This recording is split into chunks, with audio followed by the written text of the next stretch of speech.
Hello students, आज की class में हम सब लोग फिजिक्स में जो इस समय चैप्टर पढ़ रहे हैं क्लास 12 में विद्युत धारा के चुंबकीय प्रभाव में, आज की क्लास जो उसका 4th पार्ट है उसमें बायो सेवर्ट के नियम के अनुप्रयोग पढ़ेंगे। लेकिन उससे पहले हम जानेंगे म्यू नॉट तथा एप्सिलॉन नॉट में संबंध। ठीक है, तो आज हम बायो सेवर्ट के नियम का एक अनुप्रयोग पढ़ने वाले हैं और म्यू नॉट तथा एप्सिलॉन नॉट में संबंध पढ़ने वाले हैं। तो अभी तक हम सब लोगों ने देखा कि बायो सेवर्ट जो कि एक वैज्ञानिक थे, दो लोग वैज्ञानिक थे, उन्होंने अपने नियम में ये बताया कि कोई धारावाही अल्पांश लंबाई के कारण जो चुंबकीय क्षेत्र उत्पन्न होता है r दूरी पर वो कितना होता है। और चुंबकीय क्षेत्र क्योंकि एक सदिश राशि है तो उसका वेक्टर फॉर्म भी हमने निकाला कि dl से r जाने पर हमको किसकी दिशा मिलती है, b की दिशा मिलती है, चुंबकीय क्षेत्र की दिशा मिलती है। तो शुरू करते हैं। आज के इस वीडियो में हम सबसे पहले बात करेंगे म्यू नॉट यानी कि निर्वात की चुंबकशीलता और एप्सिलॉन नॉट में संबंध। ये 1 नंबर या 2 नंबर का बोर्ड एग्जाम का बहुत इंपॉर्टेंट क्वेश्चन है, इसीलिए हम इसे करा दे रहे हैं पहले से ही। तो ये वेरी इंपॉर्टेंट क्वेश्चन है केवल और केवल अतिलघुत्तरीय और बहुविकल्पीय के लिए। कभी कभी इसका मात्रक भी पूछ लिया जाता है। ठीक है, तो म्यू नॉट को हम क्या कहते हैं, इसे म्यू नॉट पढ़ा जाता है, ठीक है, या म्यू जीरो कहा जाता है। इसे कहा जाता है निर्वात या माध्यम, निर्वात या किसी माध्यम की चुंबकशीलता। क्या कहते हैं, निर्वात या किसी माध्यम, नहीं वायु, माध्यम के लिए अलग होगा, निर्वात या अवलिक वायु की चुंबकशीलता। हमने बताया था ये क्या बताता है, चुंबकीय क्षेत्र की प्रबलता के बारे में बताता है। ठीक है, तो चुंबकीय क्षेत्र की प्रबलता के बारे में बताता है, अर्थात चुंबकीय बल रेखाएं कहाँ कहाँ पास है, कहाँ कहाँ दूर है। एप्सिलॉन नॉट का मान ये क्या होता है, तो ये निर्वात की विद्युतशीलता होती है, निर्वात की विद्युतशीलता का मान होता है। ठीक है, इसका मान और इसका मान, दोनों का मान पेपर में जो हमारा बोर्ड एग्जाम में पूछा जाता है उसके पीछे लिखा रहता है। तो सबसे पहले हम क्या जानेंगे, म्यू नॉट अपान 4 पाई का मान कितना पढ़ा है हम लोगों ने, 10⁻⁻7 न्यूटन पर एम्पियर स्क्वायर। ठीक है, इसी सूत्र से हम म्यू नॉट का मात्रक भी निकाले हैं। कौन सा सूत्र अभी देख रहे हैं। और 1/4 पाई एप्सिलॉन नॉट का मान भी हम लोगों ने पढ़ा है, 9 × 10⁹ न्यूटन मीटर स्क्वायर प्रति कूलाम स्क्वायर। ठीक है, न्यूटन मीटर स्क्वायर प्रति कूलाम स्क्वायर। इन दोनों का हम क्या कराएंगे, भाग कराएंगे। तो भाग कराने का मतलब म्यू नॉट अपान 4 पाई का भाग कराना है 1/4 पाई एप्सिलॉन नॉट से। वैसे यहाँ पर भी दोनों का भाग होगा 10⁻⁻7 के बटे में 9 × 10⁻9। ठीक है, और ये मात्रक न्यूटन से न्यूटन कैंसिल हो जाएगा। ठीक है, मात्रक क्या आएगा उसको हम बाद में देखेंगे, पहले यहाँ 4 पाई से 4 पाई हो जाएगा कैंसिल। एप्सिलॉन नॉट कहाँ चला जाएगा, ऊपर, और नीचे क्या बचा है, आर टोटल 1 बचा है। तो एप्सिलॉन नॉट जब ऊपर चला जाएगा तो इसका गुणा हो जाएगा म्यू नॉट और इंटू क्या हो जाएगा, ये एप्सिलॉन नॉट बराबर इस 10⁻⁻7 को हम ये सभी चीज़ें ऊपर ना ले जा करके नीचे लाएंगे ताकि हमको एक मान मिले। तो ये पावर माइनस का साथ है, नीचे आएगा तो ये पावर क्या हो जाएगी, प्लस के साथ। तो 9 × 10⁻9 और इंटू ये घात माइनस का, नीचे आएगा तो प्लस का हो जाएगा। हल करने पर mu naught into epsilon not बराबर 1 × 1/9 × 10⁻9 और 7 कितना होता है, 16 होता है। अब हम इसको लिख क्या सकते हैं, अगर हम C का मान देखें, C निर्वात या वायु में प्रकाश की चाल, निर्वात या वायु में प्रकाश की चाल, यही C तो होता है, प्रकाश की चाल या प्रकाश का वेग निर्वात या वायु के लिए होता है। कितना होता है, 3 × 10⁸, 3 × 10⁸ मीटर प्रति सेकेंड चाल का मात्रक। ठीक है, तो ये वैल्यू वही बन जाएगी जैसे 1 के बटे में 9 को हम क्या लिख सकते हैं, इसे हम लिख सकते हैं 9 × 10⁸ का होल स्क्वायर। 8 को हम 16 को 2 भागों में तोड़ रहे हैं, 8 दूनी 16 और 9 को 3 गुणा 3, दोनों में स्क्वायर 2 घात आ रही, बाहर हमने ले लिया। अब ये वैल्यू किसके बराबर होती है? c के बराबर होती है। ये वैल्यू किसके बराबर होती है? देखो c होती है, प्रकाश की चाल। अब हम करेंगे क्या? ये हमारा बन जाएगा सबसे पहला रिलेशन। अब अगर जो हम यहाँ से वैल्यू निकालेंगे c² का मान, तो ये कितना आ जाएगा? 1/μ0 इंटू इप्सिलॉन नॉट। इन दोनों को आपस में इंटरचेंज कर लेंगे। अगर यहाँ से स्क्वायर हटाएंगे तो इधर क्या लग जाएगा? रूट का लग जाएगा। तो c का मान 1 का रूट क्या होता है? 1 और बटे में μ0 इंटू इप्सिलॉन नॉट, ये बन जाएगा इसका मान। ठीक है, तो ये है इसका रिलेशन, या तो ये है या तो ये। अच्छा, इसका क्वेश्चन क्या पूछा जाता है? इसका एक क्वेश्चन पूछा जाता है कि √μ0 इप्सिलॉन नॉट का मात्रक, ठीक है, और विमीय सूत्र, ये पूछा जाता है इसका। तो अगर हम μ0 इप्सिलॉन नॉट का मान निकालेंगे तो μ0 इप्सिलॉन नॉट रूट वाला ऊपर चला जाएगा और c वाला नीचे आ जाएगा। तो रूट में μ0 इप्सिलॉन नॉट किसके बराबर हो जाएगा? 1/c। c अगर मात्रक की बात करेंगे इसकी, तो क्या बन जाएगा? इसका मात्रक c का मात्रक 1/c का मात्रक क्या होता है? मीटर प्रति सेकेंड। सेकेंड कहाँ चला जाएगा? ऊपर। तो इसका मात्रक क्या आ जाएगा? सेकेंड प्रति मीटर। ये आ जाएगा μ0 इप्सिलॉन नॉट रूट वाले का मात्रक। अगर बीमा की बात करेंगे तो सेकेंड किसका मात्रक होता है? समय का। समय की बीमा t होती है। और मीटर किसका मात्रक होता है? लंबाई का। लंबाई की बीमा l। l की पावर +1 है, ऊपर जाएगी पावर -1, l इनवर्स t, ये हो जाएगा इसका विमीय सूत्र। बस यही क्वेश्चन पूछा जाता है बोर्ड एग्जाम में। ठीक है, आगे हम देखते हैं।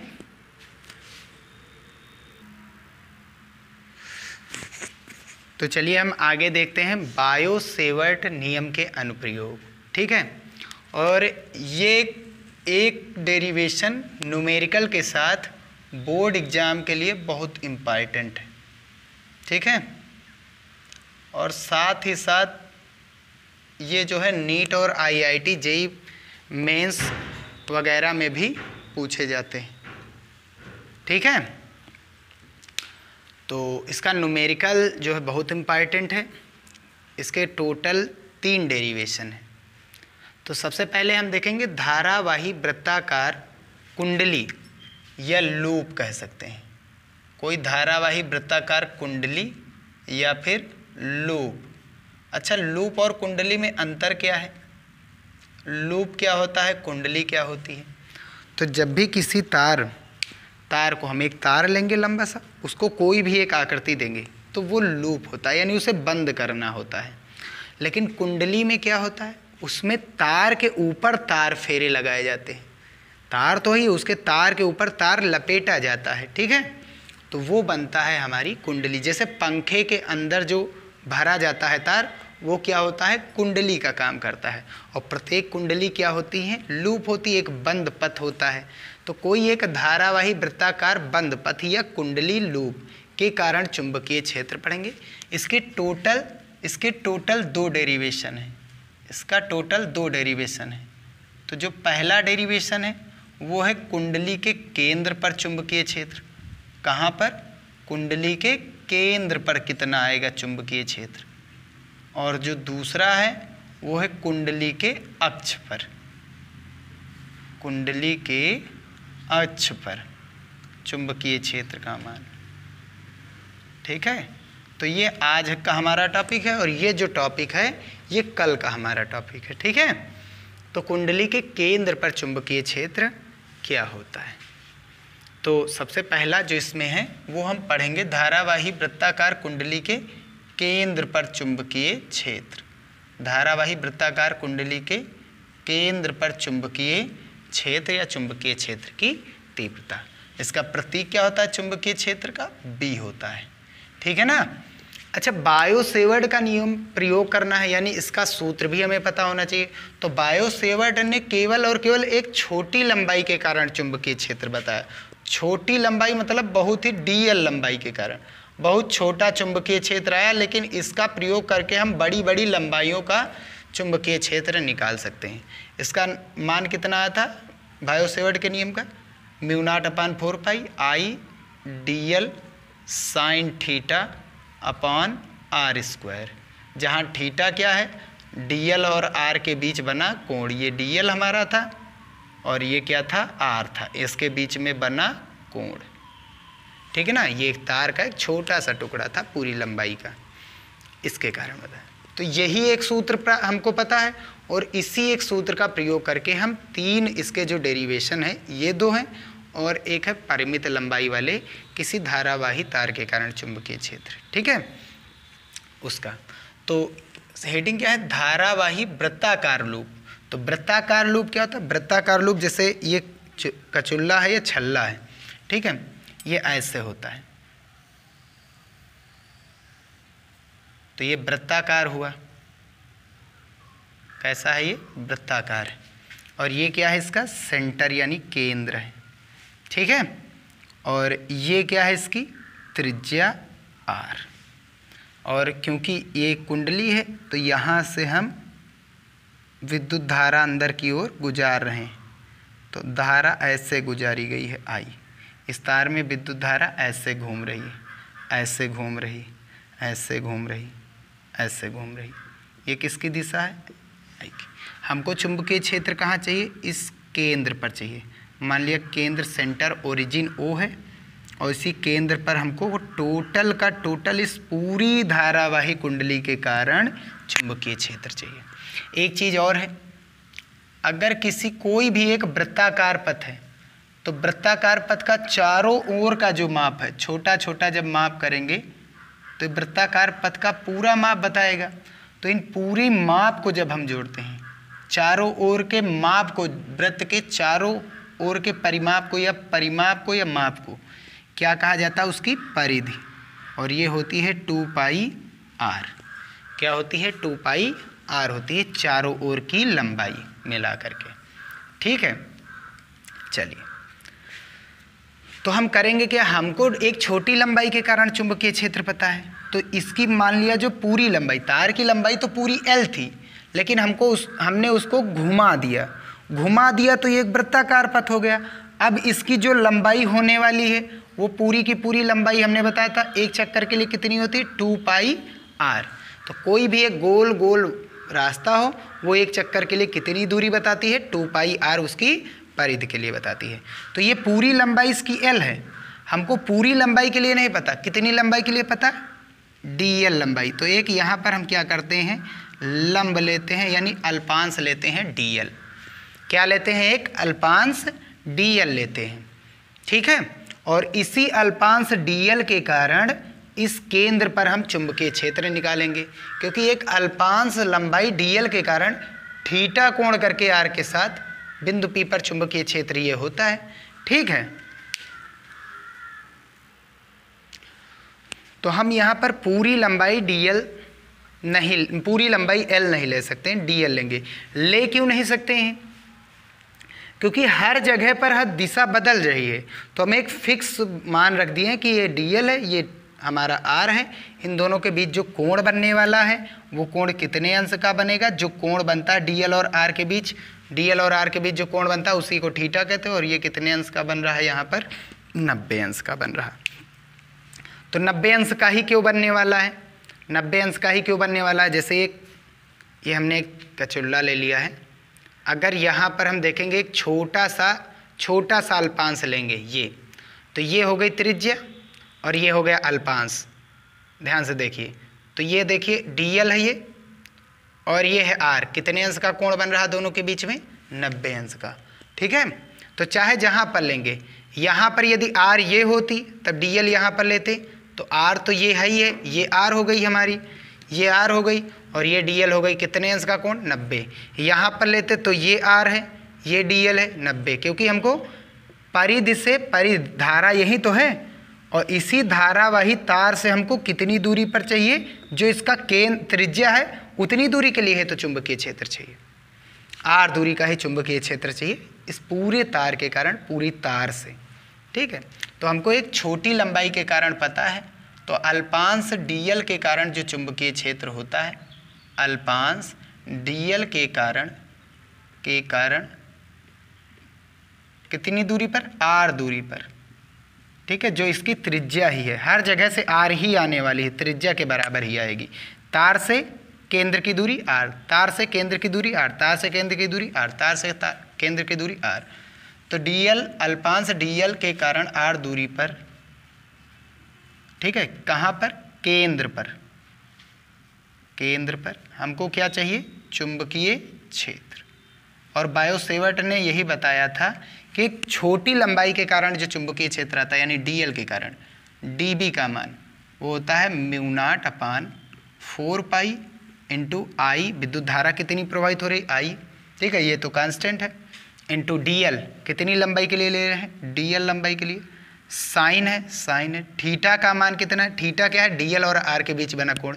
यहाँ dl और r के बीच, dl और r कितने अंश के कोण है, 90 अंश के कोण है, तो 90 अंश यहाँ पर रख देंगे, और बटे तार से dl से बिंदु की दूरी, तो dl से बिंदु की दूरी जहाँ चुंबकीय क्षेत्र चाहिए हमको केंद्र पर चाहिए, तो ये दूरी क्या है, r है, तो r का स्क्वायर त्रिज्या। ठीक है, तो यहाँ से निकालेंगे तो ये आ जाएगा हमारा dB बराबर μ0/4π I dl, साइन 90 अंश का मान कितना होता है, साइन 90 अंश का मान 1 होता है, और बटे में कितना हो गया, r स्क्वायर। हमको इस छोटे तार के कारण चुंबकीय क्षेत्र है, और हमको इस पूरे तार के कारण निकालना है केंद्र पर, तो एक छोटे के कारण है, ऐसा दूसरा dl लेंगे, फिर तीसरा dl, चौथा dl, और पूरी लंबाई तक हम dl के कारण dB निकालेंगे। तो इस dl के कारण dB आया, इस dl के कारण dB, इधर वाले dl के कारण dB, यहाँ dl लेंगे तब dB आएगा, यहाँ dl लेंगे dB, यहाँ भी dl लेंगे dB, लेते चले जाएंगे, यहाँ का dl dB देगा, यहाँ का dl भी dB, यहाँ का dl भी dB, यहाँ का dl भी dB, और सभी dl का जो dB आया है उसको ऐड करो। पहला रूल ये है, या तो एक कोई dl का निकाल लो और उसी का कर दो समाकलन, वो बीजगणितीय योग है, और ये हुआ समाकलन। समाकलन के क्या काम होता है, जोड़ने का काम होता है। तो एक dl का हमने निकाल लिया है dB, अब ये जो भी dB आया इसी का क्या कर देना है, समाकलन। तो संपूर्ण कुंडली, अल्पांश जो है, जो संपूर्ण कुंडली जो आयताकार करें, वृत्ताकार कुंडली, उसके कारण, तो संपूर्ण कुंडली या लूप के कारण चुंबकीय क्षेत्र। तो हमने क्या बताया था, या तो सभी छोटे छोटे dl लेकर के dB निकाल के जोड़ो, या तो एक कोई dl ले लो और उसी से एक dB निकालो, एक dl से हमने dB निकाल दिया, अब इसी का क्या कर देना है, समाकलन। तो पूरा का पूरा B निकालना, इस पूरे तार के कारण केंद्र पर भी चाहिए, तो एक छोटे लंबाई के कारण जो हमारा चुंबकीय क्षेत्र है उसका समाकलन, ये भी जोड़ने का काम करता है। ठीक है, तो B बराबर कितना हो जाएगा, dB का मान यहाँ पर रखेंगे तो कितना है, μ0/4π I dl/r स्क्वायर। ठीक है, अब हम क्या करेंगे, यहाँ से बाहर निकालेंगे, μ0/4π कांस्टेंट था, ये कांस्टेंट ही था, समानुपाती भाई 10⁻⁷ न्यूटन पर एम्पियर स्क्वायर आया था। विद्युत धारा, तार में विद्युत धारा तो बढ़ा घटा नहीं रहे, ये भी बाहर आ जाएगी। dl केवल हट रहा है, dl क्या है, छोटे छोटे dl, कहीं पर dl बड़ा भी हो सकता है, छोटा भी हो सकता है, तो एक छोटी लंबाई है, इसको हम क्या कर देंगे, अंदर रखेंगे, और r तो हमारी त्रिज्या है, वृत्त की त्रिज्या तो फिक्स होती है, तो ये भी हो जाएगी r स्क्वायर बाहर। अब ये अंदर कौन बचा, dl। ठीक है, अंदर कौन बचा, dl।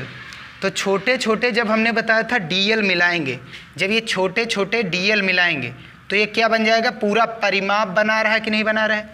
तो dl किसका परिमाप है, dl एक किसका माप है, dl इस 2π r का ही तो एक छोटा खंड है, इस पूरे तार की लंबाई का ही तो पूरा एक खंड है। हमने बताया था, तो तार की लंबाई को वृत्ताकार कर देंगे तो उसका मान कितना हो जाता है, 2πr। तार लंबा है, उसे अगर हम गोल गोल घुमा देंगे वृत्ताकार तो उसका मान हमेशा 2πr ही बनेगा। लंबाई चाहे जो भी हो वो कितने के बराबर हो जाएगा, 2 पाई आर के। तो ये 2 पाई आर का ही तो एक छोटा भाग है, तो ये छोटे छोटे भाग मिला करके 2 पाई आर ही तो देंगे, पूरी लंबाई क्या देंगे, एल ही देंगे। और एल कैसा आकार का है इस समय, वृत्ताकार, और वो वृत्ताकार भाग का परिमाप क्या होता है, 2 पाई आर, उसकी परिधि होती है। तो mu naught upon 4 pi into I upon r, और ब्रैकेट में छोटे छोटे डी एल क्या देंगे, छोटे छोटे डी एल का जब हम समाकलन करेंगे, छोटे छोटे डी एल का समाकलन करो या तो फिर छोटे छोटे डी एल का ले करके जोड़ेंगे तो ये पूरी की पूरी परिमाप बनाएंगे। और ये परिमाप कितनी होती है, 2 पाई और इंटू त्रिज्या कितनी है इसकी, आर है। एक आर से यहाँ पर क्या था, आर स्क्वायर था, एक आर से एक आर क्या हो जाएगा, कैंसिल, पाई से पाई कैंसिल, 2 एकन 2, 2 दूना 4। तो यहाँ से हम b का मान निकाल सकते हैं, कितना आया है, b बराबर ऊपर आया म्यू नॉट अपान, नीचे कितना है 2 बचा है, और इनटू में i इधर बचा है, और बटे में कितना बचा है r। ये आ गया हमारा चुंबकीय क्षेत्र। अब ये एक सदिश राशि है तो इसकी दिशा क्या होने वाली है, तो हमने क्या बताया था, या तो धारा की दिशा में उंगली घुमाओ, धारा की दिशा में उंगली घुमा करके अंगूठा बताएगा चुंबकीय क्षेत्र, धारा की दिशा में उंगली घुमाने पर अंगूठा बताएगा चुंबकीय क्षेत्र। तो हमने कहा था या तो धारा की दिशा में उंगली घुमाओ या तो धारा की दिशा में क्या रखेंगे, अंगूठा। धारा की दिशा में अंगूठा रखेंगे, इस तरफ उंगली किधर जा रही, अंदर, यहाँ पर रखेंगे तो अंदर की ओर उंगली किधर जा रही, अंदर, यहाँ पर अंगूठा रखेंगे तो केंद्र की तरफ उंगली किधर जा रही, अंदर, यहाँ पर अंगूठा रखेंगे केंद्र की तरफ उंगली किधर जा रही, अंदर। अंदर जब कोई चीज़ जाता है, भीतर जाता है तो किसके लिए क्या प्रयोग करते हैं, क्रॉस।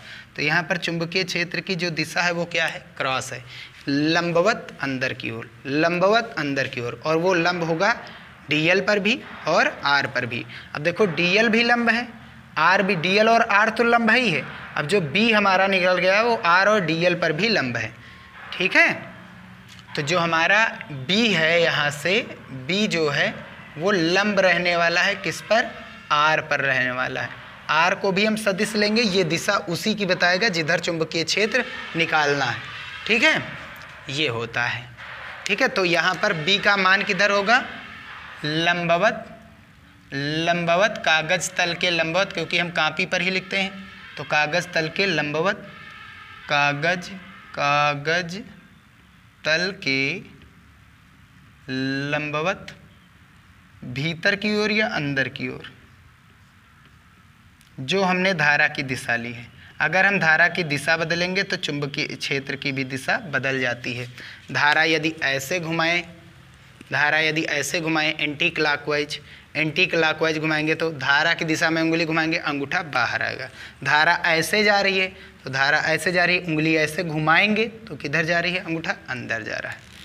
कागज तल के लंबवत, भीतर की ओर यानी क्रॉस का लगाएंगे क्योंकि ये दूर जा रहा है, ठीक है। अब यहाँ पर हम देखेंगे तार में कितने फेरे हैं। देखो तार कितने लिए गए, केवल एक तार लिया गया है। अगर हम कोई 3 रुपये मीटर या 15 रुपये मीटर वाला तार लाएंगे तो क्या उसमें केवल एक ही तार रहता है, उसमें बहुत सारे होते हैं, यानी वो n तार हो गए, 2 होंगे तो फिर भाई एक तार में धारा आई जा रही है। तार जितना ज़्यादा मोटा होगा करंट उतनी ही ज़्यादा पास होगी। तो एक तार के लिए 1 आई, 2 तार जा रहे हैं 2 आई, 3 तार जा रहे हैं 3 आई। ऐसे ही कितने तार को हमने लपेटा है, कितने तार को हमने लपेटा है, तो n तार को लपेटा है। तो तार में फेरों की संख्या, तार के फेरों की संख्या, यदि तार के फेरों की संख्या, तार के फेरों की संख्या कितनी हो, कैपिटल N हो। तार में कुल फेरों की संख्या या तार के फेरों की संख्या कुल कितनी है, n है। तो धारा कितनी बन जाएगी, विद्युत धारा कितनी आने वाली है, धारा जो है एक तार में आई जा रही है। टोटल ऐसे कितने तार इसके पास हैं, n तार है, तो कितनी हो जाएगी, ni हो जाएगी। तब चुंबकीय क्षेत्र भी कितने गुना हो जाएगा, क्योंकि धारा बढ़ रही है तो चुंबकीय क्षेत्र भी बढ़ता है, इसकी प्रबलता बढ़ती है। म्यू नॉट अपान 2 इंटू ni अपान r, ये बन जाएगा इसका सूत्र। ये था धारावाही वृत्ताकार कुंडली या लूप के केंद्र पर चुंबकीय क्षेत्र की तीव्रता, ठीक है। और ये इसकी दिशा, ये सूत्र है इसका, मोस्ट इम्पॉर्टेंट सूत्र है ये, और बहुत ज़्यादा पूछा जाता है न्यूमेरिकल में। इतना था ये पहला डेरिवेशन जो कि बायो सेवर्ट के नियम से निकाला गया है। ठीक है, अब बस यहीं तक वीडियो समाप्त होता है। अच्छा, इसमें स्टेटमेंट क्या लिख सकते हैं कि माना स्मॉल r त्रिज्या के किसी धारावाही लूप में प्रवाहित धारा का मान I है, ठीक है, जिसका केंद्र O है और जहाँ पर हमें क्या निकालना है, चुंबकीय क्षेत्र निकालना है। बस इसके बाद ये हम लिख देंगे, बस यही है इसका। ठीक है।